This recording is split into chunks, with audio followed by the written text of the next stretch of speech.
आप सभी को नमस्कार बंधु, कैसे हैं? आशा करता हूं ठीक होंगे। सबसे प्रथम तो आप सभी को धन्यवाद, क्योंकि आप लोग बहुत अच्छे से लगे हैं। जो आपने ट्वीट किया, लाइव कमेंट किए, जो वीडियो बनाए, छोटे विद्यार्थियों ने जो कविताएं बनाई, और जो सभी का संघर्ष है हमारे यहाँ विद्यार्थियों का बहुत ही महत्वपूर्ण है। और सबसे पहले उन्हीं के संघर्ष को हम यहाँ दिखा देते हैं। आप में ये 1024 का ग्रुप बनाया, ऐसे 2-4 ग्रुप बने हैं, और ये जो इतने हमारे एडमिन सहयोगी जुड़े हैं, ये सभी बहुत महत्वपूर्ण हैं। सबको बहुत बहुत, अंकुर पांडे जी है ना, और अतुल जी, शायद चंद्रकांत जी हैं, ये अभिषेक जी हैं, शुभम महंत जी हैं, अमित चौबे जी हैं, सूर्यकांत जी हैं, ऐसे बहुत मेरे सभी सीनियर भाई हैं, कुछ छोटे भाई हैं, सभी लोग लगे हुए हैं और बहुत मेहनत कर रहे हैं। इसका सब कुछ इफेक्ट आ रहा है और सब कुछ। अब कई लोगों को हम नहीं भी जानते हैं, उन सबको बहुत बहुत धन्यवाद। अब देखते हैं, सुन लो सभी कोचिंग वाले कई, ये सभी लोग दोनों महान गुरु हैं, हमारे संस्कृत के लिए कार्य कर रहे हैं, उनका अतुलनीय योगदान है। EMRS के लिए भी पढ़ाते हैं, तो ये बहुत अच्छा है। सबसे पहले हमारे गुरुजी की बात कर लेते हैं। हमारे गुरुजी का नाम सर्वज्ञ भूषण जी है, सब लोग इनसे परिचित हैं, मुझे परिचित देने की जरूरत नहीं है। संस्कृत गंगा यूट्यूब चैनल है। EMRS के लिए बैच पढ़ाते हैं। EMRS की एक भी जगह नहीं आई है, गुरुजी कुछ नहीं कहे हैं। सबको आपसे आशा है रहती है कि आपका लाखों सब्सक्राइबर हैं, संस्कृत के क्षेत्र में सबसे ज़्यादा सदस्य आपके चैनल पर हैं। आपका ये नैतिक दायित्व तो है कि बनाना चाहिए। कहा गया, हतोपि लभते स्वर्गम जित्वा तु लभते यशः उभय बहुमते लोके नास्ति निष्फलता रणे। कर्णभारम में कहते हैं कि हतोपि लभते स्वर्गम, मर जाएंगे तो स्वर्ग में जाएंगे, जित्वा तु लभते यशः, जीत जाएंगे तो यश मिलेगा। समझ पा रहे हो? अब यश मिलेगा, भाई युद्ध करना जरूरी है। यहाँ पर युद्ध में हार जीत नहीं, कुछ लाभ होता ही होता है। कम से कम विद्यार्थियों की आवाज तो उठाना ही चाहिए कि विद्यार्थियों की सीटें आए। क्यों नहीं आई? ऐसा नहीं है कि एक भी पोस्ट नहीं थी, उसकी भी मैं बात करने वाला हूं। तो हमारा गुरुजी से आग्रह है कि आप इस चीज पर जरूर उठाएं, चूंकि लाखों विद्यार्थी आपका सम्मान करते हैं, इज्जत करते हैं। देखिए, आपके ही चैनल पर, ये आपके ही वीडियोज में कमेंट कर रहे हैं कि महोदय अब तो वैकेंसी ही नहीं आई है। आशा टूट रही है बच्चों की पढ़ने से, संस्कृत से। और यदि बच्चे नहीं पढ़ेंगे संस्कृत, तो ना आपका यूट्यूब चलेगा, ना मेरा यूट्यूब चलेगा, ना किसी का यूट्यूब चलेगा। टीचर ही नहीं बनेंगे ना। TGT PGT आप पढ़ाते हो, वो ही नहीं पढ़ाएंगे। जब मास्टर के स्तर पर बच्चे टीचर ही नहीं बनेंगे, तो आपकी वैकेंसी नहीं आएगी, तो आपकी कोचिंग कैसे चलेगी? तो गुरुजी से मेरा विनम्र आग्रह, हम सभी आपसे आग्रह कर रहे हैं, और तो कुछ कहेंगे नहीं, कह भी नहीं सकते हैं। सम्मान करना चाहिए, हमारी परंपरा ने यही सिखाया है गुरुओं का। तो और बहुत अच्छा आपका योगदान भी है, तो आपको हमेशा इस चीज़ पर बोलना चाहिए। और चाहे कुछ भी हो, डरने की आपको तो ज़रूरत भी नहीं है। सरकारी नौकरी वालों को तो सरकार हटा सकती है, आपको कौन हटा सकता है? आप तो वैसे भी नौकरी छोड़ दिए थे, तो आपको डर नहीं था, तभी तो आप छोड़े। तो भाई, बच्चों के लिए काम होना चाहिए। अब यहाँ पर देख लीजिए, दूसरा मेरे विद्यालंकार जी हैं, इन्होंने वीडियो बनाया, लेकिन क्या बनाया कि हमारे सबसे पहले तो इनको नमस्कार, बहुत अच्छा काम करते हैं, पढ़ाते अच्छा हैं, काफ़ी विद्यार्थी सम्मान करते हैं, हम भी सम्मान करते हैं। लेकिन विद्यार्थी, इन्होंने वीडियो ये बनाया कि वैकेंसी नहीं आई है, चूँकि पहले आ चुकी थी आदि, इसलिए हम क्या कर सकते हैं। जब आप जाएंगे तो निराशा बच्चों को बैठ रही है इससे संस्कृत में।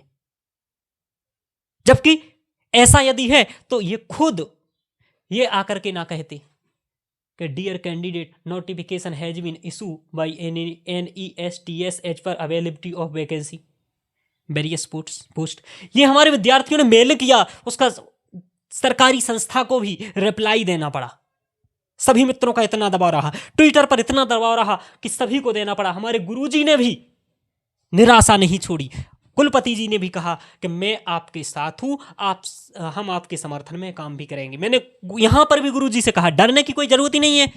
कुलपति जी को हम सभी अभ्यर्थियों को ओर से प्रणाम। हमने आपका वह वाक्य सुना था कि जिसने में आपने इंटरव्यू में उन्होंने कहा था एक में कि संस्कृत पुरातन नहीं सनातन भाषा है और सभी शास्त्रों का आधार है भविष्य की।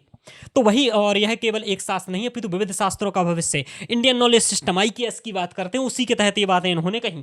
UPSC पढ़ाने के नाते हमने भी ये सब बातें महसूस की, मैंने कहा। तो लेकिन आपके समक्ष EMRS की सीटें ना आना निश्चित ही है कि जो नहीं आई उसके लिए आप करिए। और दूसरा, MP वर्ग 1-2 में जो वेद ज्योतिष आदि भी बंद कर दिए, उन सब पर भी बातें करनी पड़ेंगी, उनका भी आपको बातें करना चाहिए। तो आग्रह हमारा गुरुजी से भी हमने यही किया। तो इसका मतलब ये निश्चित हो रहा कि वैकेंसी इस सरकारी संस्था के मैसेज से निश्चित है कि वैकेंसी आ सकती हैं, होंगी वैकेंसी।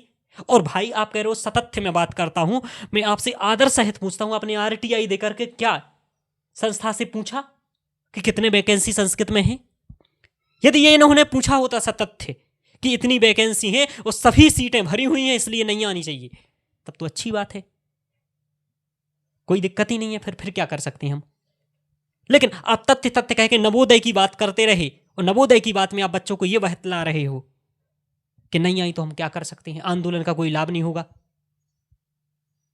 तो ये कोई बात हुई।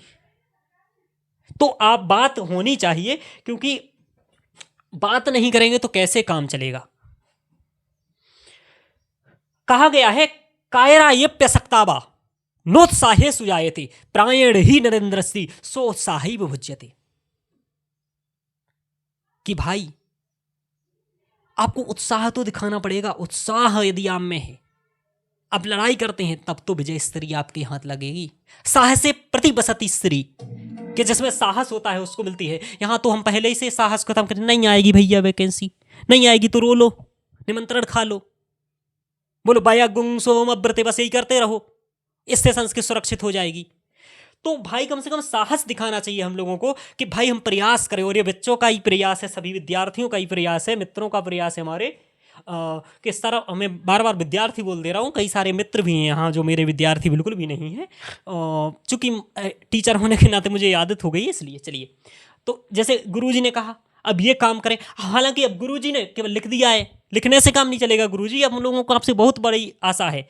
महाजनो येन गता पसापन था, आपका हम लोग अनुसरण कर रहे हैं, कुरु कर्मैव की बात करते हैं, इंद्रो मच्च रतस्सखा, कर्म का साक्षी इंद्र भी होता है, तो आप भी हम लोगों की सहायता करेंगे और आगे इसका डायरेक्ट निकले ही वैकेंसी तभी हम लोग रुकेंगे। सभी को धन्यवाद। और यही मुझे कहना था कि हमारे जो कोचिंग चला रहे हैं, बैच आप लोग बेच रहे हो, तो आपका ये नैतिक दायित्व है कि आप लोगों की सीट नहीं आई है, कम से कम आपने बैच पढ़ाए हैं तो बच्चों का साथ दें और ऐसे ना रहें, वरना संस्कृत का पतन हो जाएगा धीरे धीरे। और स्लोगन की भाषा अभी भी बचने को जा रही है, आगे भी बचेगा। और इंटरव्यू में ये पूछा जाएगा कि संस्कृत एक मितभाषा है, क्या आपको लगता है? और हम लोग यही सिद्ध करते रहेंगे, क्या संस्कृत स्लोगन की भाषा है? ये ऐसे ही क्वेश्चन पूछते रहेंगे।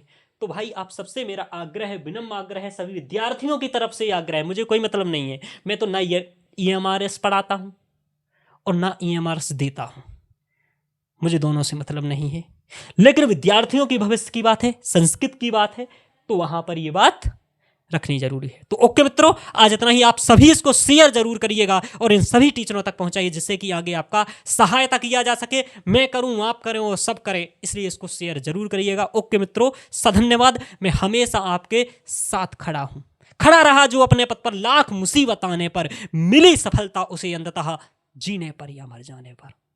ओके मित्रों, सधन्यवाद।